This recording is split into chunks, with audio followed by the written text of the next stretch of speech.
Hello, this is National Chess Master All Rats. I'm here to continue a series of member best games, so people from in the National Master All Rats free video lessons group can submit their best games of chess, and I'll make a video of it. Let's have a look at this one. Okay. I think there's a lot of room for improvement for White here, and I'm going to help out. White submitted this. He's a member. The normal move for Black to play is d4, and that's beyond the scope of this video. It's something to study, to be prepared for. Black goes into something a little bit different, and we'll see how White handles this. Okay, so White is up a pawn. It's a double pawn. He's got some shattered pawns on the queen side. They're both isolated, but White does enjoy the advantage of two bishops over a knight. And at this point, he stops and defends the c2 pawn with bishop b2. I think bishop d2 is a more versatile move. It just keeps the bishop on a better diagonal, and Black's not going to chase that bishop out of there. Of course, b2, there's nothing really wrong with it. It does preserve the option of playing c4 and activating the bishop on the long diagonal. So it's just a matter of choice. Either move is fine. Bishop b2. Okay. And then White continues his development, and I think g3 is a logical move to drive the knight from that fine square. What else is White going to do? Well, White, one thing I always say is develop. Well, you can't play knight e2 because it's knight d3 check. So I think g3 makes sense, but it does drive the knight to where it's going to win back the pawn that's been gambited. So let's see what happens when we get to the point when White wins back his, or Black wins back his pawn. Oh, look at this. The knight's supposed to be on c6 and it's gone. Let's try it again. There it goes. This happens every now and then in my videos. Okay, c4. And so here, like I say, the bishop is activated. So, but one drawback now is Black has, see, the knight's gone again. Black has access to c4 and d4. Even though he can't go to d4, he's got access. Let me try and back it up again. Get that knight back. Stay there, boy. Okay. Now bishop g4, bishop g2. Now White is holding on to his pawn on e5, and Black can win it back. One way to do it is just play rook e8, either rook, probably the f rook, and then go and corral it. But Black voluntarily gives up the bishop pair. And here I think White made a strategic error. Okay, let's talk about this position. Both sides have both minor pieces developed, and Black is castled, and it's White's move, and he's got a loose bishop, so he needs to safeguard it. And there's two ways to do it: move it or take the knight on e5. Now, if you take the knight on e5, you're going to have to deal with that bishop all over again, right? Well, I think the best move White should have played is bishop e2, and we'll look at what he did. We'll look at what he did in a moment. Let's analyze bishop e2, and I'll tell you why that's the better move.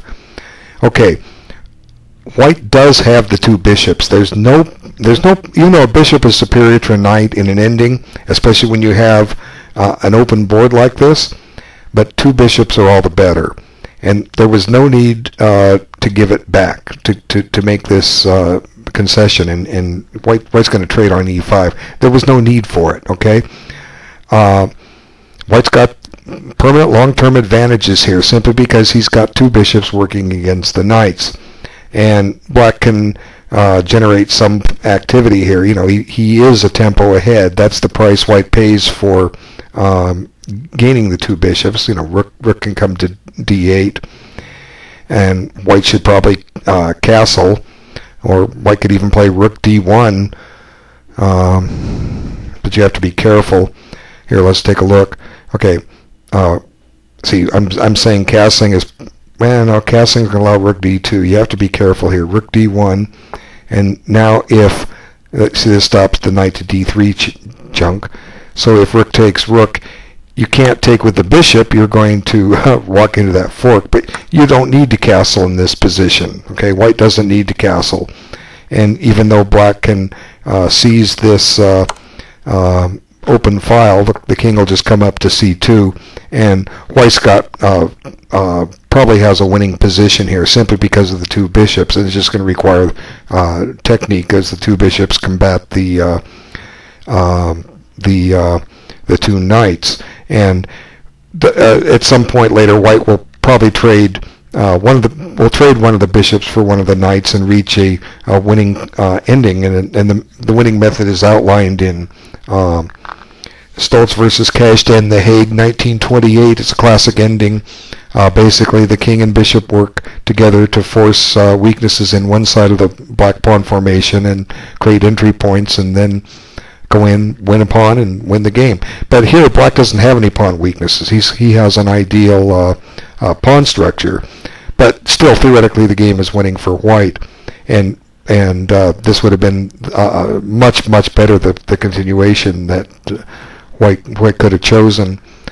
So taking the knight was a mistake, simply because it just gave back the bishop here needlessly. There was no need to do it.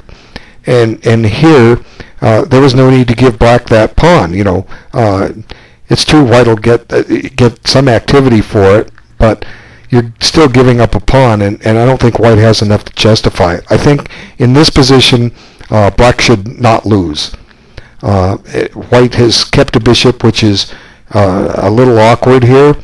It doesn't have any scope, and the black knight is beautifully centralized. Black should draw this, okay? Let's see what happens. So he goes ahead and grabs the pawn, why not? And it might have been a mistake to castle. The king, again, keep him in the center, king to e2, okay? And that'll still connects the rooks, and the king is that much closer to the center. So I think that's a little bit of an improvement. And now white wants to get his rooks active, and black anchors his knight in, and black counters. And here at this stage, white's still down a pawn. And one of the drawbacks too in this position that makes it difficult for white to win is the fact that white doesn't have any queenside pawns left. He's given them both up. He exchanged off the a pawn, and it was weak, it was isolated, so was the c4 pawn, but he just basically gave him up. And white still has to win his pawn back. And black's going to be left with a even if white does win the pawn back, black's going to be left with a passed pawn. And even if let's see, suppose the bishop and knight get traded and one set of rooks, and white manages to win those two queenside pawns, the resulting ending is probably a draw. Black needs to get a key move in, h5, and that's beyond the scope of this video. You might want to consult rook endings to see why when you have 4 on 3 the defender needs to play h5. But I don't think black's losing this. Can black play for a win? Maybe. If black's a higher rated player than white's probably going to make some mistakes. Okay, so white activates his bishop and is willing to trade the pawn. And I think black can just take that pawn and call it a draw. Okay, he didn't. But really, what does white have here? Knight takes c5. What does white have? White has nothing. Okay, rook takes c7. You're pretty much going to have to. Now this rook just comes to b8, and black's ready to run that pawn. What can white do? Well, he can try to blockade things. Bishop d5, put some pressure on f7. But let's just go tie that bishop down. Okay, now we're getting ready to run it, right? Where's white going to put his bishop? If white's not careful, that pawn's going to be down on the 7th rank in a hurry, and white's going to have to try to generate anything against f7 here. Can he do it? Good question. Chances are no, he can't. But for instance, if bishop b3 here, black can just offer to trade some rooks here. Hey, let's trade rooks. What's white going to do? Rook here, Okay. Now there's some pressure on f7. F4 is a threat, but black should survive this. Got to be careful. Let's see. Excuse me. it's black to play. What can he do here? F4 is a threat. Do you want to play G5? It weakens the king position pretty bad, but it could trade off. Let's just take a look at it. You'll see where I'm getting at. I'll go into this one line. Okay, now we're going to have to give up the pawn on F7. Ouch. Okay, take it here. Put the king in the corner. Now White's trying to get something going with his pawn, but now this knight's getting active. Does White have enough here? We'll come here now. Whoop. I didn't play knight F3. How did it get there? You can't see the diagram, but it says knight C6 on it. See, you can see it's starting to go there. Knight C6, and the idea is to put it on D4 or A5 and force the bishop back. And if Black's looking for a draw, he can probably get it. I don't think Black can win, but Black can probably get a draw. And he doesn't have to play Rook C8. How's White going to make progress here? We can do other things with this knight. How about check? Let's check you, and then knight D4. Hello, bishop, move, get out of here. The bishop's driven off its good diagonal. So if Black was happy with the draw, he had it right there with knight takes E5. But instead he goes and attacks the pawn with his rook, and then White guards it. Since it was free, White stops it right there in his tracks. Now Black's still a pawn up. Can Black win? Probably not, but Black shouldn't lose, but he's missed his best drawing chance. He puts the rook on the 7th, that's good. But again, now the White bishop's getting active. It was a bad piece until the last two moves. Now it's activated. Okay, so bishop c6. Now it looks like White's going to win back his pawn. But look, Black's got the active rooks. The only way Black can lose this is if he accidentally walks into a back rank mate. But Black's doing fine here, and now attacks the rook, and the rook's got to get out of there, get out of dodge. Okay, now he blocks the open file. This is good. So White seeks an exchange of rooks to try to simplify the position a little bit and take some of the heat off. And again, Black has the active rook, and Black is not down any material. And now, at this point, Black starts to go wrong. He starts weakening his pawn structure. There's no need to move any of those pawns. White's not going after any of them, okay? Look at this position Black has. Black has the bishop pinned, and White can't approach with his king. So Black's got everything he wants. The simple move is to play king F8, followed by king E7 and king D7. And White's not going to make any progress here.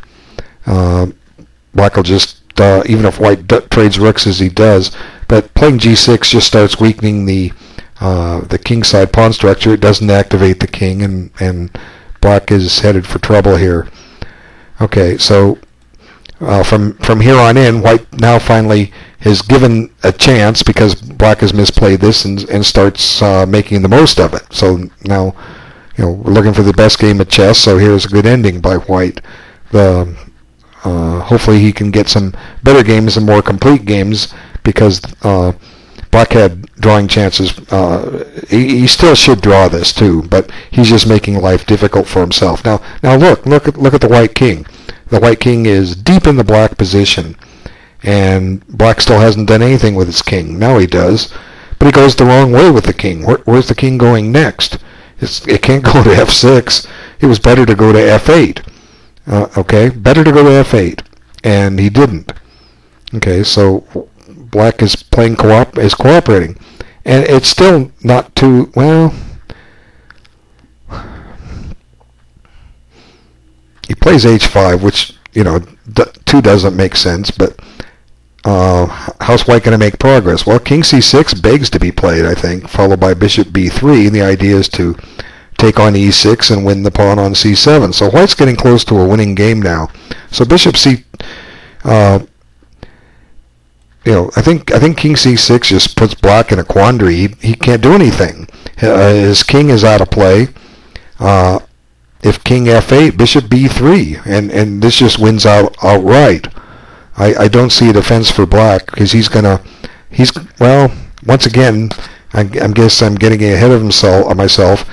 If white wins the pawn on c7 and black keeps all the pawns on the king side, maybe black can still draw this, trade all the pawns off, then sacrifice the knight for the last pawn. That's the idea. But it's not so simple. White enjoys the advantage of the bishop versus knight, and black is busy setting up defense on the white squares. So white still got good winning chances, but I think bishop c2 was a little slow. King c6 or bishop b3 directly was better. And then black plays the strategy. Let's trade pawns. And white goes here, missing, the idea didn't go away, king c6, and stick the bishop on the a2, g8 diagonal. But here black is just trying to trade too many pawns too quick, and he misses, he just starts to mess up. Let's look at how the game finished, then we'll come back and see if there's anything else in here. Suddenly now the white pawns get very active, and the white king is active, the white pawns are in strong positions. Black's got his pawns off the color of the white bishop, but they're still a little weak, so he plays this Zwischenzug. White can't take on e6. Black will get g2 in and be queening. Well, let's see. White could be queening too, but black is checking. So it's something for white to look at. Let's see, g2. Wait, it's white's move. If takes, g2, e7, g8, g1 queen, e8 queen. White's a queen. White's a piece ahead, and but black is checking. Interesting, something for white to look at. But anyway, this is good too. White's probably winning this now. He's just got this really dominating position. But black, maybe black is still close to a draw. Where's black going to make headway? Or white going to make headway? Notice where's the white king going to enter the black position? Okay, he's not going to get in on d6. He's not going to get in on c6. The only way to get in is through a6, and he's just put the bishop there. Maybe the winning strategy might be to try to play king c5 to b5 to a6 to a7 to b8. Boy, that's a long trip. And black's got some resources too, but white can try to reach some kind of a zugzwang position. Let's just try it out. Let's shuffle the black pieces around a little bit, see what happens. Okay, we're going to just move this black king back and forth until we figure out where we want him. He could potentially triangulate and get on a different square, but then white can triangulate too. So now white finally reaches this optimum position, and what does black do? If it's white's move, he probably might just be winning with f6. Maybe not. Maybe not. Maybe, yeah, he would be. Because knight c6 is going to get this bishop is going to pin. So these are the kind of things that are good for study, to sit and work these things through. It's a very interesting game. This might be the only way white can crack it. I don't know. It's worth studying. If you want to get better at endings, here's some ideas. Look at this line. What do you think of this? Try it out. And black has just made way too much work by adopting a passive formation. And it's black to move. What's he going to do? If king e7, here comes this move. Ouch, ouch. And notice that black is running out of moves. His king can't guard the knight. If the king's only legal move is to go to f8, so it's white to play. What if white stops and checks? Okay, and black plays c6. Now the bishop just comes back. Now white's kind of in zugzwang here. He can play g4, but hey, we're going to go win that pawn now. All kinds of possibilities. But let's get back to what happened.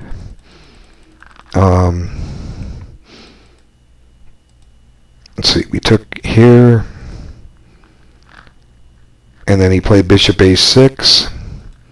I mean, his method works too, but black starts to go wrong. He sends his king in the wrong direction. He still needed to bring the king back, and maybe white has to win, as I just explained. But this just lets white force an immediate win. That pawn is just too dangerous now. It can't be stopped. And he has to give it up, and now white's winning.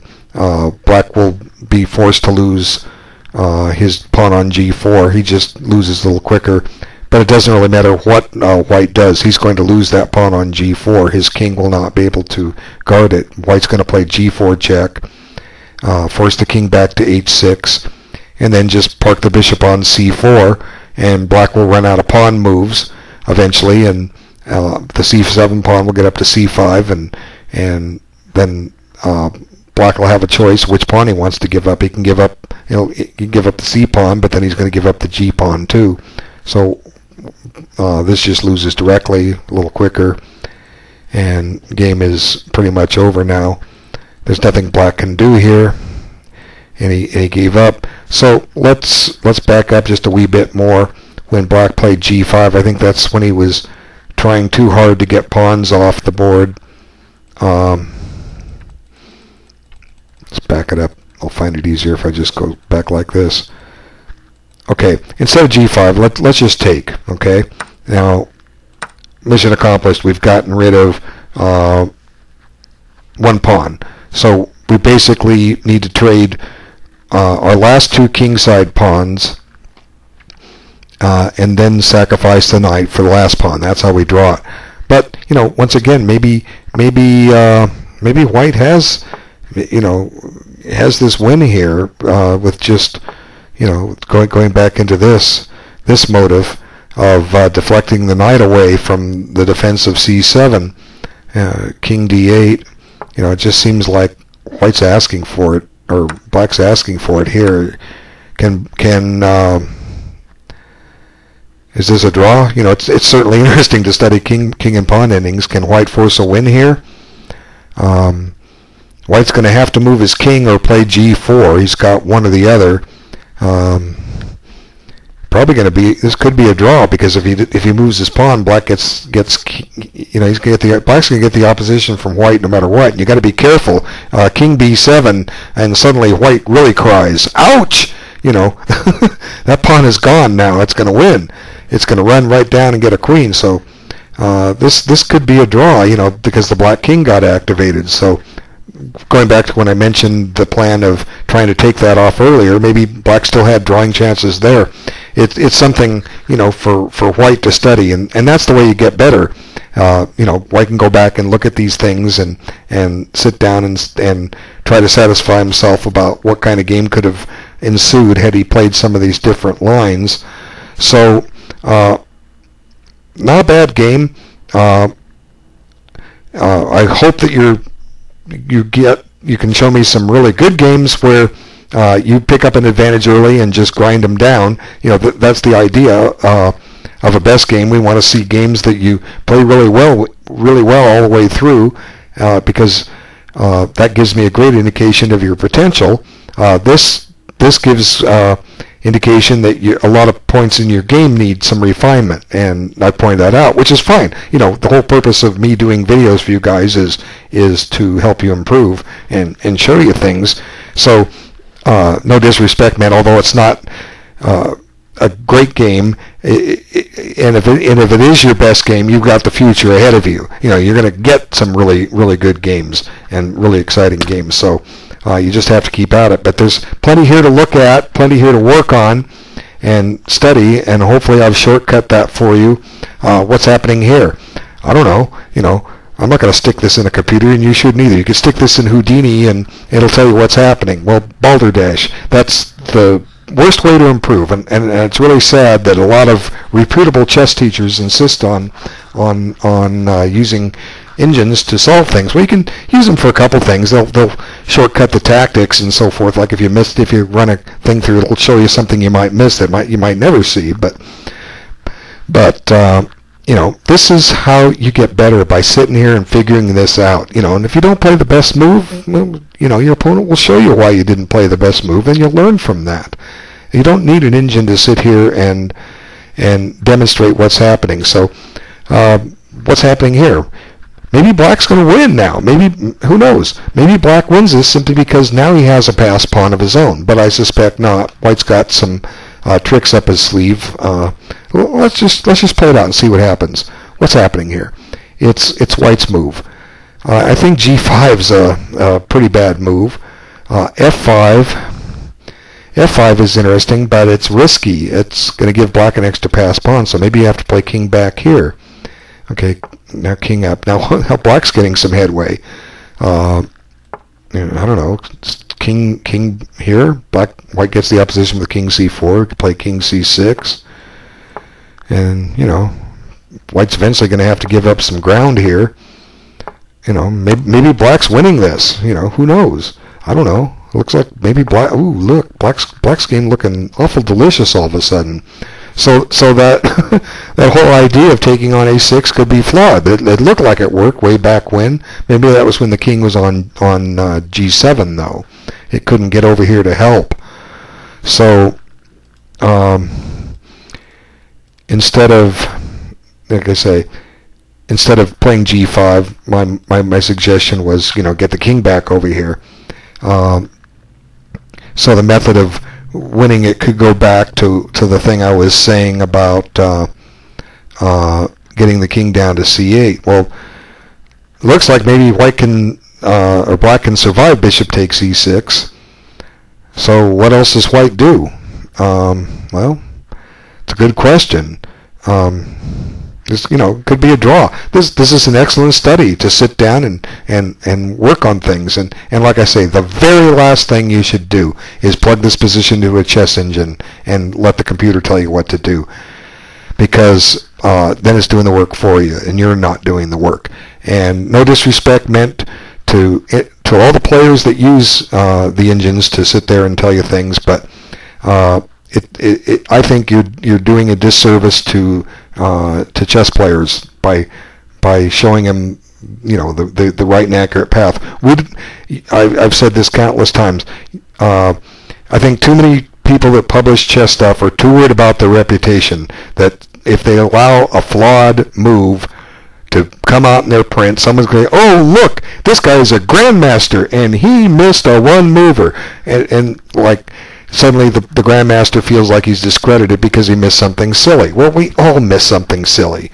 Okay, we all do. We all lose games. We're no matter how well we're playing one day, tomorrow we're not. And the whole ability is that what's good is if you do prove the grandmaster's wrong, because it's showing you're studying chess, and the grandmaster should be proud of you. And that's my thing. I don't know what kind of errors I make in these videos. I know I miss one movers. I talk about it all the time. So what? If I make a flaw and you find it, congratulations, you're to be rewarded. I'm not to be detracted from it because I'm showing you the best way. I don't care who the teacher is. If they're using computers to show you the best move, they're doing you a disservice, and you need to stop watching them and listening and taking their advice. You got to figure it out on your own. That's how I learned. They didn't have these chess computers when I was playing. Bobby Fischer refused to look at computer analysis. Why? Hey, I want to get in the game myself. When was he? He was assaulting the chess world in the late 50s. That's when he qualified for the interzonal. What kind of chess computers did they have back then? He was just this 14, 15-year-old kid going into the candidates tournaments. And he wanted to sit and analyze. That's what you need to do. That's how you improve. So, ixnay on the computers. Get them out of your repertoire. Only, as I've said, only as a last resort. That's it. Okay, that concludes this video. I hope everybody improves as a result of this, and I hope everybody gets better than me and kicks my ever-loving you-know-what all over the place, because then I know I've done my job. All right? Okay.